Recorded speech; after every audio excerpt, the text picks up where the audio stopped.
N EVS teacher has a student from Abu Dhabi. Abu Dhabi कहाँ है? UAE में है, यूनाइटेड अरब एमिरेट्स में। इस पे चैप्टर है आपका एनसीईआरटी में, उसी से ये बात कही जा रही है। तो एक बच्चा है आपकी क्लास में जो आबू धाबी से ज्वाइन कर रहा है। The teacher has her online class scheduled at 10 AM। और टीचर की जो क्लास है वो ऑनलाइन क्लास है, इसीलिए आबू धाबी से बच्चा देख पा रहा है। ऐसा नहीं है कि दौड़ते हुए आएगा आबू धाबी से इंडिया में पढ़ने के लिए सुबह सुबह स्कूल में। What time will the student attend her online class from his home in Abu Dhabi? यानी बच्चे को किस समय अपने घर से तैयार होकर बैठ जाना है स्क्रीन के सामने अगर उसको इंडियन टाइम के अकॉर्डिंग आबू धाबी से क्लास लेनी है। भाई आप अगर दुबई में रह रहे हैं, आप आबू धाबी में रह रहे हैं या यूएई की किसी भी कंट्री में रह रहे हैं, किसी भी जगह पर रह रहे हैं, तो क्या है 1.5 घंटा पीछे हैं वो IST यानी इंडियन स्टैंडर्ड टाइम जो है ये, इसके 1.5 घंटा पीछे हैं। तो इसका जो आंसर होना चाहिए था वो कायदे में बी होना चाहिए था, बट इन्होंने 8:30 कहीं लिखा नहीं है, क्योंकि 10 बजे में से हम 1.5 घंटा घटा देंगे तो सुबह के 8:30, तो हमारे यहाँ 10 बजे हैं तो वहां 8:30 बजे बच्चे को बैठना पड़ेगा, क्योंकि वहां के टाइम से 1.5 घंटा आगे है। ठीक है इतनी बात। अगर हम बात कर रहे हैं यहां पर, तो इन्होंने एक भी ऑप्शन सही नहीं दिया, तो इसमें फ्री के नंबर मिले हैं। जो आपकी ऑफिशियल आंसर की है वो कहती है 9 का मतलब होता है फ्री टू ऑल, यानी जो भी आपने उत्तर लगा दिया होगा फ्री के नंबर आपको मिल जाएंगे, क्योंकि इनकी गलती है, एक तरफ 7:30 लिख दिया है, दूसरी तरफ 7 लिख दिया है, 8:30 का ऑप्शन ही नहीं है। ठीक है ना, तो उस केस में आंसर जो है वो बी हो गया। सिंपल सरल सुंदर सी बात है ये। आगे बढ़ेंगे, और ये एनसीईआरटी में दिया हुआ है कि 1.5 घंटे आगे है समय, तो ये सब बातें हमें थोड़ी थोड़ी पता होनी चाहिए। इनडायरेक्टली पूछेगा तो हमें लगेगा पता नहीं कहां से आ गया क्वेश्चन, है ना। और है which of the following is the least used type of cooking oil, यानी भारत में भोजन बनाने के लिए निम्नलिखित में से किस प्रकार के तेल का उपयोग सबसे कम होता है? सबसे कम, तो सबसे कम मस्टर्ड ऑयल, भरपूर सरसों के तेल का प्रयोग होता है हमारे देश में। नारियल का भी प्रयोग होता है बहुत अलग अलग जगह पे अगर हम देखते हैं, और ग्राउंडनट ऑयल, मूंगफली का तेल। पाम ऑयल सबसे कम इन चारों ऑप्शंस में से यूज होता है। पाम मतलब ताड़ का तेल, खाने के लिए कम यूज करते हैं, और बहुत सारे प्रोडक्ट्स में ये यूज होता है। लोग पता नहीं कहां कहां शैम्पू से लेके और बहुत सारे ब्यूटी प्रोडक्ट्स वगैरह में भी यूज कर लेते हैं। तो पाम ऑयल बेसिकली कम यूज होता है अगर हम बाकी ऑयल्स का कंपैरिजन करें इंडिया के कॉन्टेक्स्ट में कुकिंग के मामले में। तो ए ऑप्शन, ये एकदम फैक्चुअल सा क्वेश्चन है, इसमें मैं और आप कुछ कर नहीं सकते। क्वेश्चन नंबर 3 देखिएगा। A principal asked an EVS teacher to select indoor plants for her office, यानी एक प्रिंसिपल ने, आप स्कूल में गए, आपका सिलेक्शन हो गया केंद्रीय विद्यालय में मान लेते हैं, या जहां पर भी इस साल, अभी केवीएस की वैकेंसी आई हुई है तो केवीएस ही मानेंगे। तो आपका सिलेक्शन हो गया और आपके प्रिंसिपल ने कहा कि एक काम करिए, आप ईवीएस टीचर हैं, इंडोर प्लांट सेलेक्ट करके लाइए, कि आपको थोड़ा बहुत तो पर्यावरण के बारे में पता ही होगा, और इंडोर प्लांट सेलेक्ट करके लाइए जिनको हम बिना सनलाइट के भी, या कम सनलाइट भी अगर विंडो से आ रही है तो वो सर्वाइव कर जाएं। होता है ना, कुछ इंडोर प्लांट्स होते हैं, कुछ आउटडोर प्लांट्स होते हैं जिनको सनलाइट की जरूरत ज्यादा होती है, उनको बाहर रखा जाता है। जो कम सनलाइट में भी गुजारा कर लेते हैं, हफ्ते में 1 आध दिन दिखा दो, तो उनको हम इंडोर कह रहे हैं। तो आप एज अ ईवीएस टीचर अपने ऑफिस के अंदर रखने के लिए पौधे चुनने गए हैं, तो कौन सा समूह आप चुनेंगी, कौन सा ग्रुप ऑफ प्लांट्स आप चूज करेंगी इन 4 ऑप्शंस के कॉम्बिनेशन में से? एलोवेरा, पेट्यूनिया या मनी प्लांट? फिर एलोवेरा, मनी प्लांट, क्रोटोन, या फिर मनी प्लांट, पेट्यूनिया और मिंट आपका वही पुदीना। तो पुदीना कैसे सरवाइव करेगा घर के अंदर, है ना। और बात रही किसकी, ये पेट्यूनिया की, तो ये एक ऐसा पौधा है, अगर नहीं भी बताया तो हम इस बारे में अब जान सकते हैं, जिसको सनलाइट की बहुत ज्यादा जरूरत होती है, लगभग 6 घंटे तो चाहिए दिन में। तो उस केस में ये तो जहां जहां है इसको हम हटाएंगे ही। मनी प्लांट हमने देखा है बेचारा कहीं भी काम चला लेता है, अपना जीवन चल जाता है। एलोवेरा हुआ या क्रोटॉन के तो बारे में हमने एनसीईआरटी में पढ़ा भी है। तो कम पानी या कम सनलाइट में भी जीवन चल जाएगा, थोड़ा बहुत दिखा दो कभी कभी, काम बन जाएगा।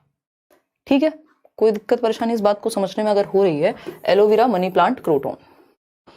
ठीक, आगे बढ़ेंगे। क्वेश्चन नंबर 4 देखिएगा एक बार, ये क्या कहता है। क्वेश्चन नंबर 4 कहता है इन विलेजेस, यानी गांव की जब हम बात कर रहे हैं, it is common to observe how women at home remove the husk from the grain, this method is known as. ये क्वेश्चन पहले ऑफलाइन आपके जब पेपर होते थे तब भी पूछा गया है 2 बार कम से कम, इस बार भी पूछा गया है। यानी गांवों में हम यह साधारण रूप से देख सकते हैं कि जो महिलाएं हैं वो अनाज से भूसे को कैसे अलग करती हैं, ऐसे फटक करके।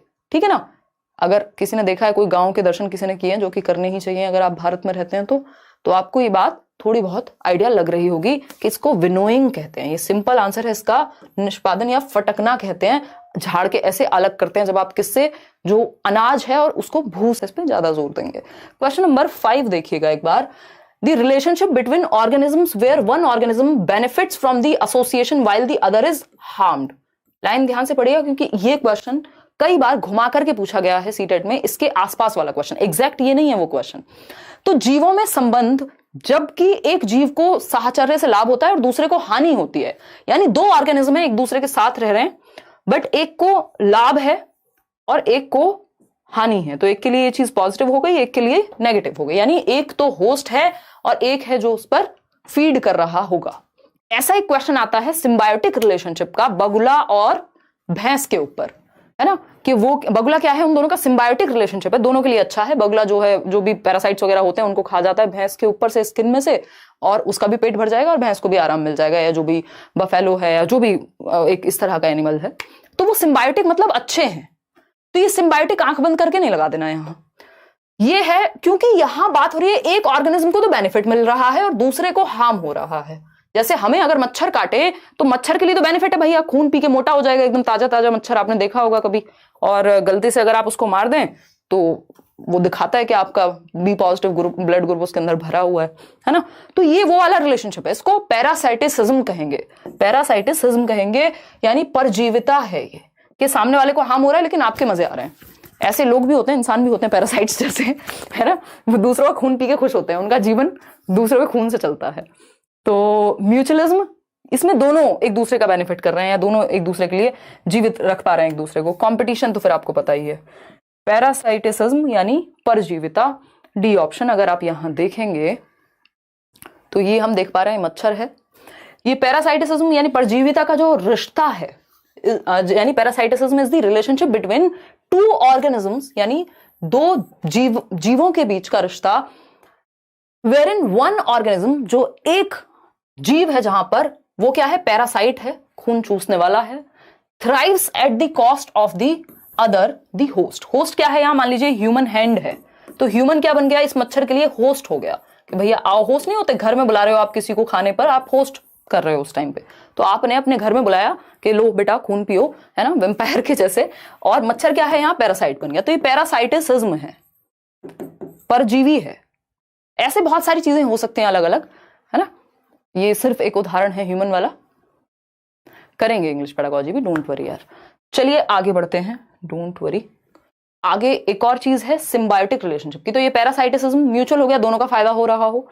और अगर हम बात कर रहे हैं यहां पर, तो ये बगुला है और ये बफेलो है, इन दोनों का सिम्बायोटिक रिलेशनशिप है, ये भी याद रखना है, इस पे 2 बार क्वेश्चन आ चुका है, इस बार इसके आसपास का क्वेश्चन दे दिया, तो बाकी के ऑप्शंस भी हमें पढ़ने हैं। जब हम एक क्वेश्चन सॉल्व कर रहे हैं तो वही जो सही है उसी पे नहीं, बाकी ऑप्शंस के बारे में भी हमें थोड़ा थोड़ा पता होना चाहिए। एक स्पेसीज यानी विशेष क्षेत्रीय प्रजातियां, अब जिसने हिंदी में पढ़ा है इस क्वेश्चन को तो ये अपने आप बता रहा है जवाब क्या है। विशेष क्षेत्रीय प्रजातियों का मतलब हो गया जो किसी विशेष क्षेत्र में रहती हो, सिंपल बात, नो बकवास, है ना। तो एंडेमिक स्पेसीज क्या है, रेयर हैं ये, वो तो भाई रेयर तो फिर एंडेंजर्ड हो जाती है ना, जो वैसे भी दुर्लभ है भाई, खत्म होती जा रही है, या रेयर मतलब कम पाई जाती हैं, इस तरह से कह सकते हैं, जरूरी नहीं खत्म ही हो रही हो, वो एंडेंजर्ड कहलाएंगी, जो खत्म होने की कगार पे हो।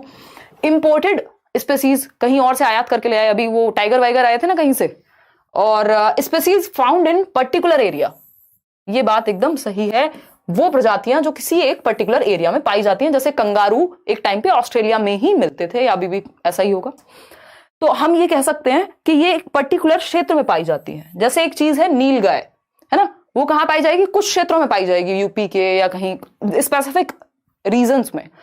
तो जो विशेष क्षेत्र में पाई जाती हैं जो प्रजातियां, हर जगह नहीं मिलती, उनको हम क्या कह रहे हैं, एंडेमिक कह रहे हैं। आगे बढ़ेंगे, D option is the right answer. Endangered जो स्पीसीज हैं वो हैं जो भाई खत्म होने की कगार पे हैं या अभी गायब ही हो चुके हैं कुछ। तो देखिएगा, अगर हम बात करते हैं डायनासोर के जैसे, देखिए वो तो लुप्त ही हो चुके हैं। क्वेश्चन नंबर 7 देखिएगा, विलुप्त। क्वेश्चन नंबर 7 है, which of the following is और आर कॉन्सिक्वेंसेज ऑफ डिफॉरेस्टेशन।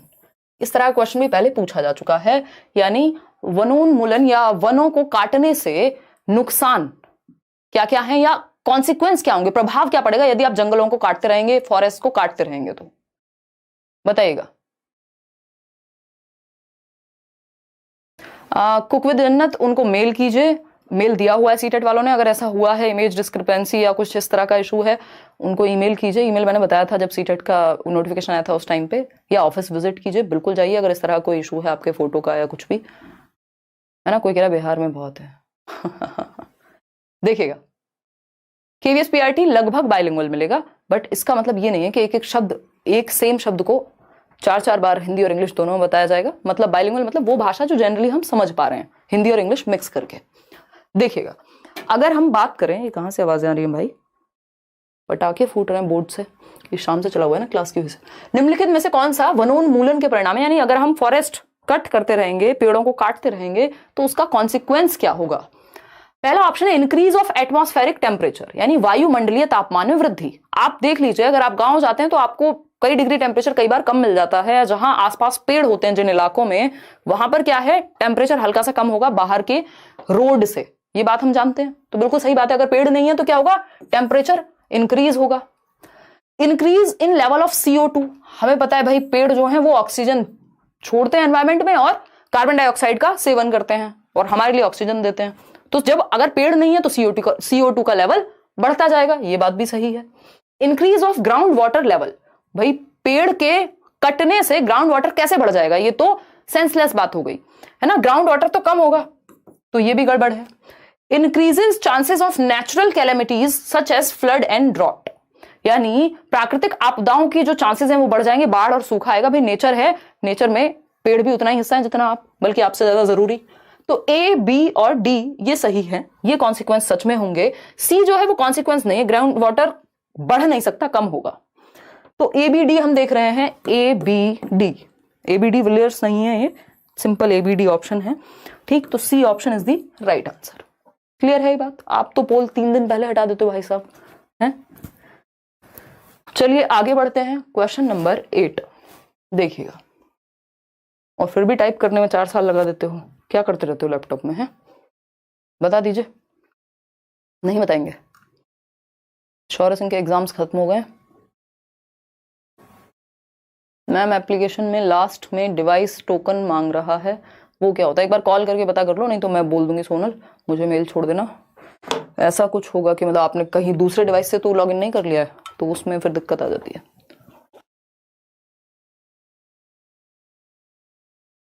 कोई कह रहा है यू आर निमोनिक क्वीन, अरे बस याद रहनी चाहिए आपको चीजें। और निमोनिक में वो नहीं होता ना, क्या कहेंगे उसको, थोड़ा सा भाषा की मर्यादा भी बनी रहती है, छिछलापन नहीं होता कि आप एकदम गलत उदाहरण देखिएगा। अगर हम बात करें क्वेश्चन नंबर 8 की, तो ये कहता है which of the following statements are true regarding cold and hot deserts.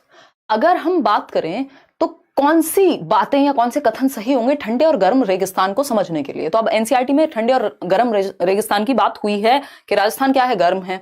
अगर हम लद्दाख की बात कर रहे हैं तो वो कोल्ड डेजर्ट है, वहां ठंडा रेगिस्तान है। अगर हम देखें तो पहला ऑप्शन है hot deserts have high temperature while cold deserts have low temperature, यानी जो गर्म रेगिस्तान होते हैं वहां पे तापमान अधिक होगा, ठंडे में कम होगा। ये तो बिल्कुल एकदम नॉर्मल आसान सी बात है भाई। कोल्ड तभी तो कह रहे हैं जब टेम्परेचर कम है, और अगर हॉट है तो टेम्परेचर हाई होगा। यहाँ टेम्परेचर कम होगा, लद्दाख में टेम्परेचर कम है, राजस्थान में टेम्परेचर हाई है, सिंपल बात। बी ऑप्शन है hot deserts are battered by sun and are sandy, cold deserts have ice and snow covered ground, यानी गर्म रेगिस्तान पर सूर्य और रेत की अधिकता होती है, जबकि ठंडे रेगिस्तान में बर्फ और हिम से घिरी हुई रहती है। जो धरती है वो ग्राउंड जो है पूरा, जो भी वहां आसपास की चीजें हैं वो बर्फ से ढकी हुई होंगी, बिल्कुल फैक्ट है। हॉट डेजर्ट्स आर रेड और orange while cold deserts are grey, ये भी हम देख सकते हैं लद्दाख में क्या है, वो ग्रेश शेड है वहां पे, ठीक कह सकते हैं। और रेगिस्तान बोल रहे हूँ राजस्थान में क्या होगा, वहां लाल रंग की रेत या ऑरेंज कलर की रेत आपको नजर आएगी, बात तो सही है। डी ऑप्शन है hot and cold deserts experience a significant sensational effect, यहां पर गर्म और ठंडे रेगिस्तान में ऋतु के उतार चढ़ाव के महत्वपूर्ण प्रभाव की अनुभूति की जा सकती है। बहुत ज्यादा चेंज नहीं होता, जो आपका ऋतुएं हैं बहुत ज्यादा नहीं बदलती। जैसे आप नॉर्मल एरिया में रह रहे हैं तो अभी बसंत ऋतु चल रही है ना, बारिश का मौसम है, कभी कभी ठंड है, कभी एक बहुत ही अलग अलग यहाँ पे ऋतुएं ज्यादा हैं। वहां कभी थोड़ी बहुत बारिश हुई तो हुई, नहीं तो लगभग एक जैसी स्थिति रहती है। ऋतुएं बहुत ज्यादा नहीं बदलती, हार्श हो जाता है वेदर, ठीक है ना। Ma'am previous year online paper लगा लो, निकल जाएगा, बिल्कुल निकल जाएगा फनी क्लिप। और साथ में देख लो ये नोट्स जो मिल रहे हैं आपको वो पढ़ लो, और जो मैराथन चल रहे हैं वो पढ़ लो, मोर देन सफिशिएंट हो जाएगा।